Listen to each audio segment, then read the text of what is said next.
नमस्कार। कई दिनों के बाद आज की समीक्षा में आपका एक बार फिर से स्वागत है, बहुत बहुत स्वागत है। और मैं हूं आपके साथ आपका पीसी सिंह।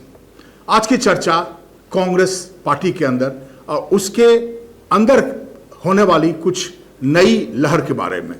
कुछ दिनों से हम लोग सब देख रहे हैं कि कांग्रेस पार्टी के अंदर कुछ नई चीज़ें सामने आ रही हैं।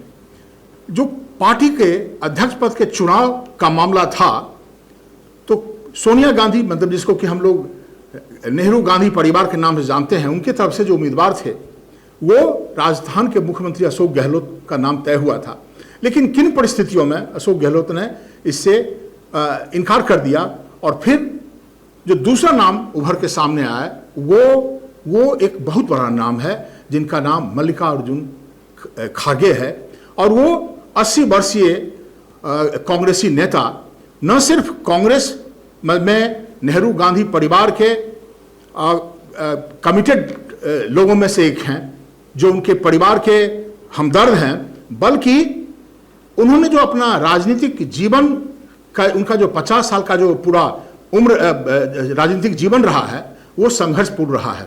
और सरकार में और बाकी जगहों पर भी कई महत्वपूर्ण पदों पर वो रहे हैं। और मल्लिकार्जुन खड़गे का चेहरा जो है वो परिचित चेहरा है। वो दक्षिण भारत से आते हैं।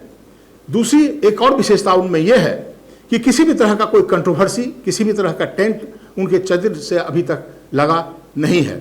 तो मिला जुला करके एक ऐसा चेहरा सामने रखा गया है जिसको कि मुझे लगता है कि ये सोनिया गांधी का ये तुरुप का पत्ता है।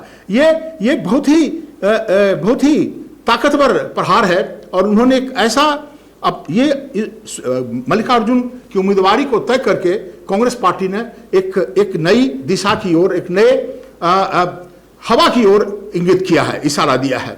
तो ये एक बहुत ही पॉजिटिव स्टेप लग रहा है कांग्रेस के लिए। वो कांग्रेस पार्टी जो हमेशा परिवारवाद के नाम से और एक तरह के मतलब जो डिक्टेटोरियल एटीट्यूड के ऊपर इसका तरह से एलिगेशन लगते रहा है, वो आज एक ऐसे कैंडिडेट को बनाता है जो गांधी नेहरू परिवार से अलग कोई पार्टी का अध्यक्ष बनेगा।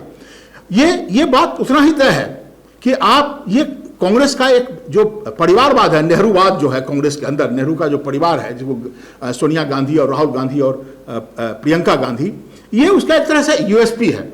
अगर आप कांग्रेस पार्टी में आकर के इस बात को स्वीकार नहीं करते हैं तब तो ये कुछ अलग बात है। और उस तरह से अगर आप देखा जाए, आज कौन सी पार्टी है जहां पर इस तरह की बातें नहीं है, मैं उसके बारे में आपको जानने का कोशिश करूंगा। लेकिन मैं ये सिर्फ आपको इस बार की ओर इशारा करने का कोशिश कर रहा हूं कि आज कांग्रेस के अंदर एक नई क्रांति की शुरुआत का संकेत मिल रहा है। और वो संकेत हम जो मल्लिकार्जुन खड़गे के उम्मीदवारी में देख रहे हैं। मल्लिकार्जुन खड़गे एक दक्षिण भारत के नेता हैं और हिंदी भी बोलते हैं। उसके अलावा उनका बैकग्राउंड जो है दलित का बैकग्राउंड है। हालांकि वो हमेशा इस बात से बहुत नाराज होते हैं कि उनकी जो पहचान है वो दलित पहचान से नहीं होनी चाहिए, उनके कास्ट से नहीं होनी चाहिए। ये बात सच भी है लेकिन ये देश ऐसा है, हमारी परंपरा ऐसी रही है कि लोग स्वतः ही जुड़ जाते हैं, इसलिए कांग्रेस को इसका फायदा मिलना है।